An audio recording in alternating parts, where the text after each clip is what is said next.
Bonjour les artistes, j'espère que vous allez bien, je suis content de vous retrouver pour une nouvelle vidéo. Aujourd'hui, je vais vous parler d'un sujet très important, je vais vous parler du rouge. Alors pourquoi le rouge est important? On va voir tout ça. En fait, je vais vous expliquer comment j'utilise le rouge, avec quoi je le mélange, avec quelle autre teinte je l'utilise pour arriver à faire des tableaux qui fonctionnent en quasi toutes circonstances. Voilà. Mais avant tout ça, n'oubliez pas de cliquer sur le petit pouce bleu en dessous de la vidéo, ce serait très sympa de votre part. Et vous pouvez aussi vous abonner en cliquant en dessous et cliquer aussi sur la petite cloche pour recevoir les prochaines vidéos. Pourquoi j'ai décidé de vous parler de mon utilisation de la peinture rouge? Parce que le rouge, donc déjà, attardons-nous sur la couleur, la signification de la couleur. Le rouge, c'est une couleur que je trouve extrêmement puissante, que vous pouvez vraiment utiliser facilement dans vos œuvres abstraites et qui vont vraiment réussir à interpeller. Alors ce qu'il faut savoir, c'est que le rouge, en fait, il est très utilisé dans le milieu des arts contemporains, et même aussi dans la déco, dans le mobilier contemporain, vous allez beaucoup trouver de rouge et de nuances de gris, de blanc, mais le rouge est très très dominant, et c'est vraiment une couleur qu'on réutilise aujourd'hui de plus en plus. Évidemment, si je parle d'art contemporain, je vais vous parler de peinture abstraite, et dans la peinture abstraite, il est, je trouve, également super d'utiliser du rouge. Moi, le rouge, c'est une couleur qui me fascine, et c'est d'ailleurs sur un tableau rouge que j'ai un véritable coup de cœur et qui a été vraiment l'élément déclencheur de ma passion, en découvrant un tableau rouge abstrait d'un superbe rouge carmin. Je ne vais pas vous raconter l'histoire ici, mais tout ça pour vous dire que le rouge est très puissant. Alors pourquoi je vous dis systématiquement que cette couleur est puissante? Parce que vous avez dû vous rendre compte que le rouge interpelle énormément. C'est-à-dire que dès que votre regard va croiser un objet de couleur rouge, généralement, vous allez voir que ça. Ça va en tout cas vraiment retenir votre attention. Mais en fait, c'est pas un hasard. Cette couleur, on l'utilise vraiment justement depuis la nuit des temps pour interpeller, pour marquer, pour vraiment solliciter l'attention. Par exemple, quelque chose que vous connaissez tous, le code de la route. Dans le code de la route, vous avez deux panneaux qui sont vraiment là pour marquer votre attention et aussi marquer l'interdiction. Donc vous avez le sens interdit et le panneau stop. On a bien conscience que ces deux panneaux, il faut tout le temps les voir. Il faut vraiment qu'ils soient prioritaires sur le reste. Et donc, on a utilisé la couleur rouge, car on sait tout naturellement que le cerveau va tout de suite donner beaucoup plus d'importance à l'objet qu'il voit rouge qu'aux autres objets. Alors, il est extrêmement important de comprendre la signification du rouge. Et pour cela, je vais vous montrer qu'il y a deux grandes catégories, j'aime bien les classer comme ça, les significations positives et les négatives. Donc, signification positive, vous avez l'action, la puissance, donc je vous en ai parlé, la puissance du rouge, la vie, le rouge connote aussi l'amour, la passion, donc voilà tout ce que peut connoter l'image rouge. Donc on voit effectivement qu'il y a cet aspect de puissance qui est assez prédominant. Et après vous avez les significations négatives associées donc à la couleur rouge. Vous avez la tentation, le danger, la destruction, le sang, donc on associe souvent le rouge au sang. Vous avez aussi l'interdiction et la sanction. Donc là, vraiment, j'ai résumé, on pourrait aller beaucoup plus loin, mais ça vous permet quand même de voir quelle est la signification du rouge, comment on va interpréter, c'est très important. Bon, suite à la signification, on va voir comment va être interprétée justement cette couleur rouge quand vous l'utilisez au sein de vos peintures abstraites. En fait, vous allez voir que vous avez deux catégories de personnes. Vous avez ceux qui, déjà ça dépend de votre tableau, effectivement, comment il est réalisé, et après ça dépend aussi de comment la personne va interpréter votre toile, parce qu'on parle de peinture abstraite. Et forcément, dans l'abstraction, vous savez que chaque personne va imaginer son contexte, etc. Elle va avoir ses propres émotions. Donc en fait, vous avez une catégorie de personnes qui vont tout de suite voir quelque chose de négatif dans votre toile. Ils vont voir du danger, ils vont voir du sang, ils vont voir de la violence, et ils peuvent vraiment se bloquer. Généralement, ces gens-là vont détester un tableau que vous auriez pu faire avec beaucoup de rouge, parce que tout de suite, ça va créer quelque chose d'anxiogène, ils vont se bloquer dessus, c'est négatif, c'est mauvais, et ils ne vont pas forcément arriver à voir le rouge différemment. Et après, vous avez une autre catégorie de personnes pour qui la couleur rouge au sein de votre composition va vibrer différemment, on va réussir à vraiment créer de l'émotion, de la vie, de la passion, quelque chose de fort, quelque chose de positif. Et moi, je vous avoue que c'est à cette catégorie de gens que j'ai plutôt envie de parler, ou que j'ai envie de montrer mes tableaux, effectivement. Après, voilà, on ne peut pas en vouloir à ceux qui voient ça négativement, parce qu'effectivement, comme je vous l'ai dit, le rouge, à la base, peut connoter à la fois du positif et du négatif. Donc c'est pour ça que je vais vraiment plus loin sur cet aspect-là, parce que c'est très important de comprendre ça, pour comprendre la réaction des gens qui vont regarder votre tableau, et puis pour savoir aussi comment bien utiliser votre rouge et ne pas aller trop loin, des fois dans certains cas, pour ne pas choquer ou autre. Bon, maintenant la partie que vous attendez, on va voir comment utiliser facilement le rouge et d'autres couleurs ensemble pour créer une bonne harmonie, pour créer quelque chose, une combinaison qui fonctionne vraiment. Donc moi, dans mon cas, ce qu'il faut savoir, c'est que, comme je vous le dis souvent, dans le cadre de mes réalisations de peinture abstraite, je travaille toujours un projet en amont. J'ai toujours une réflexion sur la couleur et les formes. Et je priorise même d'ailleurs le choix des couleurs. Ça va être vraiment quelque chose de très important pour moi et c'est ce qui, je trouve, va être le succès de tel ou tel tableau. Donc je vais vous montrer ici comment on peut réfléchir sur quelques combinaisons de couleurs qui sont très simples et qui fonctionnent en quasi toutes circonstances. Donc c'est-à-dire qu'en utilisant ces couleurs ensemble, vous allez voir que votre tableau, vous allez mettre toutes les chances de votre côté pour qu'il ne soit pas raté. Alors effectivement, vous avez des combinaisons de teintes que vous allez placer autour de votre rouge en travaillant couche par couche. Je vais vous montrer ça, je vais vous montrer en fait des exemples concrets de tableaux que j'ai réalisés ces dernières années, qui sont volontairement différents les uns des autres, et je vais vous expliquer l'usage de mon rouge au sein de chacune de ces toiles. Voilà, je vous montre quelques tableaux et je commence avec un de mes préférés, c'est Coniti. Alors Coniti, je vous en avais parlé, vous le connaissez peut-être parce que je vous le propose en cours vidéo en fait. Vous pouvez, je vous mets le lien ici si ça vous intéresse, si vous êtes intéressé pour apprendre à réaliser ce tableau. J'ai créé une méthode et un cours qui est disponible ici.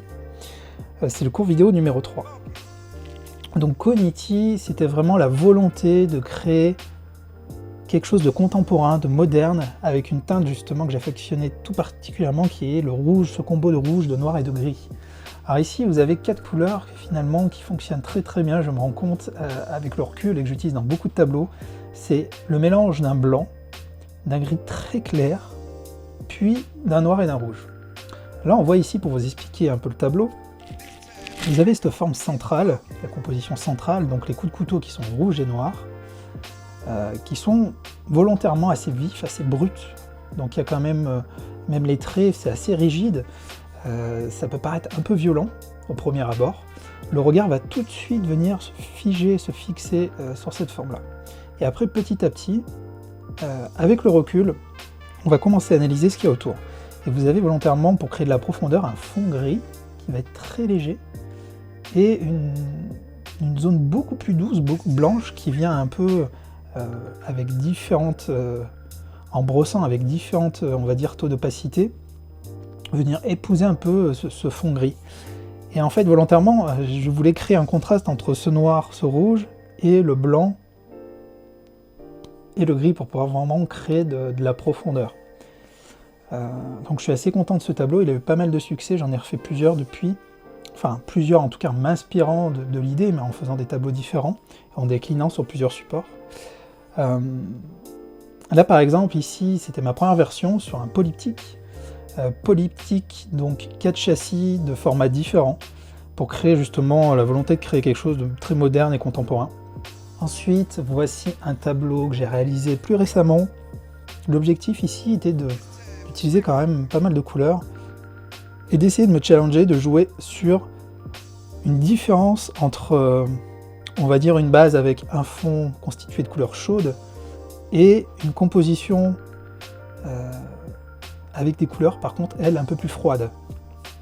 C'était un petit défi, un petit challenge, et finalement, je suis content parce que ça fonctionne assez bien. Et autant être honnête, j'ai découvert, j'ai fait ce tableau un peu par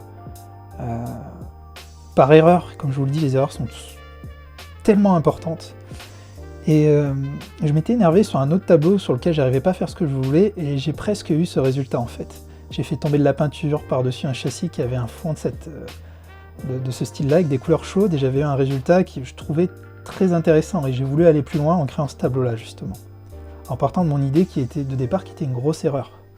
Donc voilà, vous voyez comme quoi les erreurs et la pratique, c'est vraiment important dans votre apprentissage et votre évolution. Ici, donc pour vous expliquer le tableau, j'ai utilisé un fond que je fais très souvent, c'est-à-dire je pars d'un rouge carmin, et je tire vers, quand je dis je tire, je fais un dégradé, vers le jaune, pour avoir justement un dégradé qui va être tout naturel entre une teinte jaune, qui devienne un peu jaune-orangé, puis rouge. Alors ça se fait très facilement dans le sens où le rouge et le jaune sont des couleurs très voisines dans l'ordre chromatique, en termes de valeur et de teinte. Ça permet du coup d'avoir un résultat qui va fonctionner et qui n'est pas compliqué à obtenir. Par exemple, si vous voulez apprendre à faire ce dégradé, j'ai fait une chaîne sur ma vidéo qui s'appelle Dégradé, comment apprendre à faire un dégradé, j'ai utilisé volontairement ces deux couleurs. Donc là, le fond, teinte chaude, et en surface, un travail au couteau avec des teintes pour la quasi-totalité froide. Donc on voit que ça crée ce contraste, du coup pas mal de profondeur, un contraste qui visuellement vient vraiment impacter entre le fond couleur chaude et en surface couleur froide, et ça fonctionne assez bien. Alors malgré que le rouge soit assez masqué, soit un peu caché en fond, on se rend une fois de plus compte de la puissance qu'il apporte au tableau, parce qu'il est encore, il attire vraiment l'œil, et malgré qu'il soit en fond, il a encore toute sa puissance, il est vraiment présent, quoi. Voilà pour ce deuxième tableau. Alors, troisième tableau, cas très spécifique. D'ailleurs, ce tableau-là est aussi en cours, si vous le désirez, c'est le cours vidéo numéro 2. Je vous mets le lien ici pour ceux qui sont intéressés. Alors ici, j'ai eu beaucoup de retours très différents. Et une fois de plus, ça m'a montré la grosse différence qu'il y a dans l'analyse d'un tableau qui est constitué de rouge. Je m'explique. Ici, tout le fond du tableau est rouge. Alors, il y a quand même plusieurs tonalités de rouge, il y a un travail là-dessus. Sur les bords, le rouge est beaucoup plus profond, et un peu plus foncé, et plus on va au milieu, plus le rouge est clair, pour vulgariser la chose. Mais on a quand même un fond de toile qui est rouge. Tout le fond est rouge. Donc comme je vous l'ai dit tout à l'heure, reprenez l'exemple du panneau stop ou du sens interdit. C'est quelque chose qui va vraiment, limite, qui peut faire peur pour certains, qui va vraiment venir surprendre, qui va interpeller, mais peut-être un peu trop ici. je m'explique, je continue. Donc ce fond rouge, après au milieu des formes noires, et un peu de jaune pour, comme je vous le dis, aller tendre vers la couleur voisine, hein, du rouge chromatiquement, qui est assez sympa, et ça fonctionne. Du coup ça fonctionne bien. Le problème, c'est que certains qui ont du mal à se laisser dans l'abstrait ont tout de suite analysé ça en s'accrochant à du figuratif et en imaginant une ville en feu.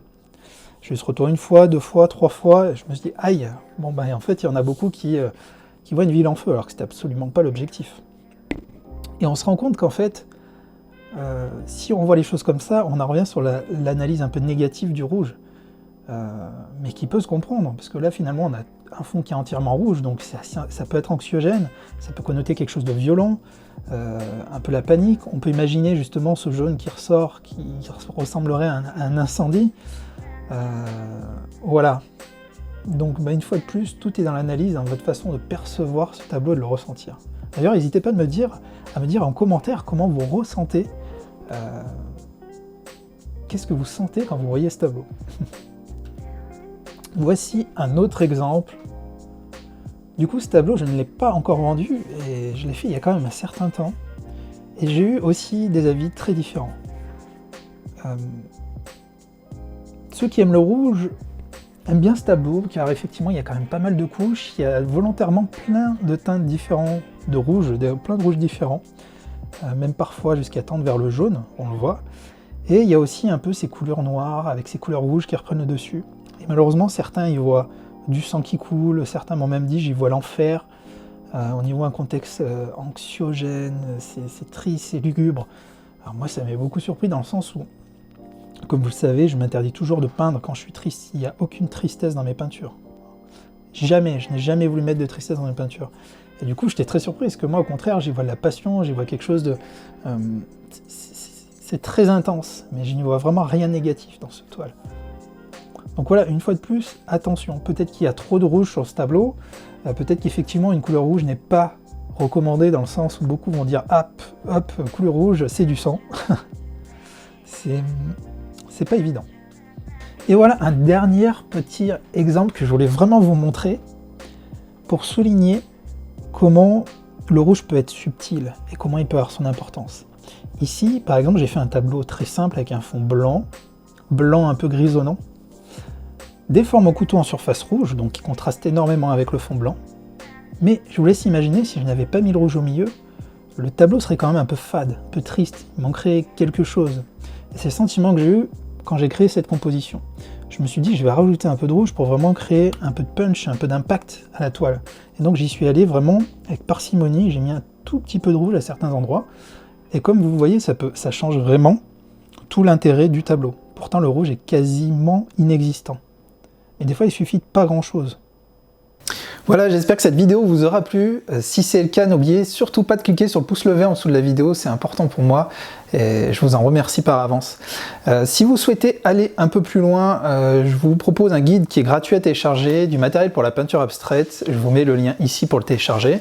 Et je propose aussi des cours de peinture en ligne, donc je vous mets le lien si ça vous intéresse, ou vous trouverez sur mon blog une partie dans laquelle je propose un livre qui s'appelle Se lancer dans la peinture abstraite, qui est un livre numérique où je donne toutes mes clés, toutes mes astuces, toutes mes techniques pour apprendre la peinture abstraite à ma façon. Et aussi vous avez des cours vidéo sur différents types de tableaux, des triptyques, des polyptyques, avec différentes techniques.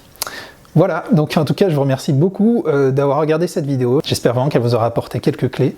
Et moi je vous dis à très bientôt pour une nouvelle vidéo.